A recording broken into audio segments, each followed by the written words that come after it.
Yun, nandito tayo ngayon sa farm. Yan, oh. Nagpapalamig tayo, ang init sa Marikina. Okay, so ito na yung ating Guimaras mango. Oh. Yan, oh. Ito, walang bulaklak. Yan, oh. Dito, ito may bulaklak. Yun, may bulaklak. Ito, may bulaklak. Ayun, may bulaklak. May bulaklak lahat.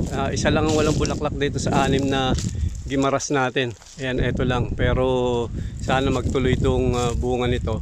Yung sa kapitbahay, kung makikita nyo, yun, oh, iilan lang ang mayroong bulaklak. Dati nagpapa-spray kasi yan ng mga para mamulaklak yung yung mangga nila.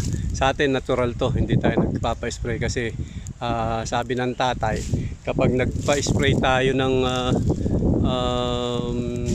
pampabulaklak nito, mas napapabilis daw ang buhay ng puno ng mangga.